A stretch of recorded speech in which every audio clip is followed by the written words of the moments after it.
Fengal ചുഴലിക്കാറ്റിനിടെ IndiGo വിമാനത്തിന് ചെന്നൈ വിമാനത്താവളത്തിൽ ഇറങ്ങാൻ കഴിഞ്ഞില്ല എന്നുള്ളതാണ് അപകടം ഒഴിവായത് തലനാരിഴയ്ക്കാണ്. കഴിഞ്ഞ ദിവസം ലാൻഡിങ്ങിന് ശ്രമിക്കുന്ന ഇൻഡിഗോ വിമാനം ലാൻഡ് ചെയ്യാനാകാതെ പറന്നുയരുന്ന ദൃശ്യങ്ങളാണ് ഇപ്പോൾ പുറത്തു വന്നിരിക്കുന്നത്. ഇന്ന് വിമാനത്താവളത്തിലെ കാര്യങ്ങൾ വലിയ കുഴപ്പമില്ലാതെ പോകുന്നു. പക്ഷേ ഇന്നലെയൊക്കെ ഏറെ നേരം സർവീസ് നിർത്തിവെക്കേണ്ട സാഹചര്യം ഉണ്ടായിരുന്നു. അതിനിടയിലായിരിക്കും ഒരുപക്ഷെ ഇങ്ങനെയൊരു സംഭവം ഉണ്ടായത്. എന്തായാലും വലിയ അപകടത്തിൽ നിന്ന് രക്ഷപ്പെട്ടു എന്ന് വേണമെങ്കിൽ പറയാം. തീർച്ചയായിട്ടും ഇന്നലെ 22 വിമാനങ്ങൾ റദ്ദാക്കുന്ന ഒരു സാഹചര്യം ഉണ്ടായിരുന്നു. ഒരുപക്ഷെ വലിയ ആശങ്കയുണ്ടായിരുന്നു. ആ ആശങ്ക മാറും, ആശങ്ക വേണ്ടതില്ല എന്നുള്ള ജാഗ്രതാ നിർദ്ദേശങ്ങളും അല്ലെങ്കിൽ ആ തരത്തിലുള്ള ആശ്വാസവാക്കൊക്കെ കാലാവസ്ഥാ നിരീക്ഷണ കേന്ദ്രത്തിന്റെ ഭാഗത്തു നിന്ന് ഉണ്ടായിട്ടുണ്ടെങ്കിൽ പോലും പിന്നെ ഇപ്പോൾ ഫെഞ്ചൽ ഒരു അപകടകാരിയാകുന്ന കാഴ്ച തന്നെയാണുള്ളത്. ഇന്നലത്തെ ദൃശ്യങ്ങളാണ് പ്രേക്ഷകർ കാണുന്നത്. ഇൻഡിഗോ വിമാനമാണ് ഇങ്ങനെ ലാൻഡ് ചെയ്യാൻ തുടങ്ങുന്നതിനിടെ പിന്നീട് പെട്ടെന്ന് പറന്നു വരികയും പിന്നീട് എത്തുകയും ചെയ്ത്. നമുക്ക് കെ ബി ശ്രീധരൻ ആ സംഭവങ്ങൾ പറയും. ശ്രീധർ, ഇത് എപ്പോഴായിരുന്നു, ഏത് സർവീസാണ്, എന്തുകൊണ്ടാണ് ഇങ്ങനൊരു തീരുമാനം എടുത്ത്? ഏറെ അപകടകരമായ പ്രശ്നങ്ങളൊന്നും ഉണ്ടായില്ലല്ലോ അല്ലേ? ഇത് ഇന്നലെ രാവിലെ ചെന്നൈ മുംബൈ വിമാനമാണ് ഇത്തരത്തിലുള്ളൊരു ലാൻഡിംഗ് നടത്താനുള്ള ശ്രമത്തിന് തൊട്ട് പിന്നാലെ തന്നെ പെട്ടെന്ന് ടേക്ക് ഓഫ് ചെയ്ത് പോകേണ്ട ഒരു അവസ്ഥ വന്നത്.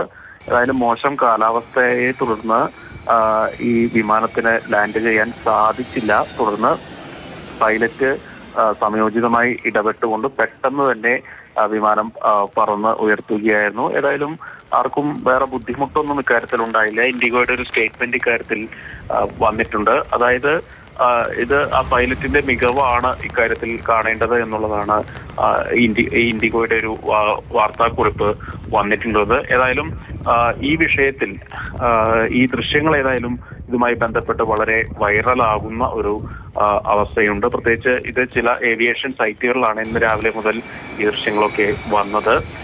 ആർക്കും മറ്റ് ബുദ്ധിമുട്ടൊന്നുമില്ലാതെ തന്നെയാണ് ഈ വിമാനം പിന്നീട് ബംഗളൂരുവിലേക്ക് വഴിതിരിച്ച് വിട്ടത്. നിലവിൽ ഇപ്പോഴത്തെ സ്ഥിതി എങ്ങനെയുണ്ട്? ഇന്ന് ഉച്ച മുതലൊക്കെ കുഴപ്പമില്ലാതെ വിമാനത്താവളങ്ങൾ പ്രവർത്തിക്കുന്നുവെന്ന് നേരത്തെ ശ്രീധരൻ പറഞ്ഞിരുന്നു. ഈ കാറ്റുമായി ബന്ധപ്പെട്ട് അപകട സാഹചര്യങ്ങൾ ഇപ്പോഴുണ്ടോ? മഴ തുടരുന്നുണ്ടോ? എന്താണ് വിവരം ശ്രീധരൻ? നിലവിൽ ചെന്നൈയിൽ യാതൊരു വിധത്തിലുള്ള പ്രശ്നങ്ങളുമില്ല. ചെന്നൈ മഴ മാറി നിൽക്കുകയാണ്. ഇന്നത്തെ ദിവസം സാധാരണ നിലയിലേക്ക് ചെന്നൈ മാറിയിട്ടുണ്ട്. ഇന്നലെ അർദ്ധരാത്രി 1 മണി മുതൽ തന്നെ വിമാനത്താവളത്തിന്റെ പ്രവർത്തനങ്ങൾ ആരംഭിച്ചു. 4 മണിയോടുകൂടി തന്നെ ആദ്യ വിമാനം ചെയ്യുകയും ചെയ്തു. ഏതായാലും വിമാനത്താവളം സാധാരണ രീതിയിൽ പ്രവർത്തിക്കുന്നുണ്ട്. അതുപോലെ തന്നെ ട്രെയിൻ സർവീസുകളും മെട്രോ സർവീസുകളും സാധാരണ രീതിയിൽ പ്രവർത്തിക്കുന്നുണ്ട്. ഇപ്പോഴത്തെ ഒരു പ്രശ്നം എന്നുള്ളത് പുതുച്ചേരി മേഖലയിലാണ്. ഈ ഫെഞ്ചൽ ചുഴലിക്കാറ്റ് ചുഴലിക്കാറ്റിന്റെ സ്വഭാവമിട്ട് അതിതീവ്ര ന്യൂനമർദ്ദമായി ഇപ്പോൾ നിൽക്കുന്നത് തമിഴ്നാട്ടിലെ വിഴുപുരത്തിന് സമീപമാണ്. ഇത് പുതുച്ചേരിക്ക് വളരെ അടുത്ത് കിടക്കുന്ന ഒരു പ്രദേശം കൂടിയാണ്. അതുകൊണ്ട് തന്നെ കടലൂർ, വിഴുപുരം, പുതുച്ചേരി മേഖലകളിലൊക്കെ വലിയ മഴ തന്നെയാണ് കഴിഞ്ഞ മണിക്കൂറുകളിലൊക്കെ ലഭിച്ചത്. ഒരിക്കൽ കൂടി ദൃശ്യങ്ങളിലേക്ക് പോകാം. അത് ഭയാനകമായ, നമ്മളെ ഭയപ്പെടുത്തുന്ന ദൃശ്യങ്ങൾ കൂടിയാണ്.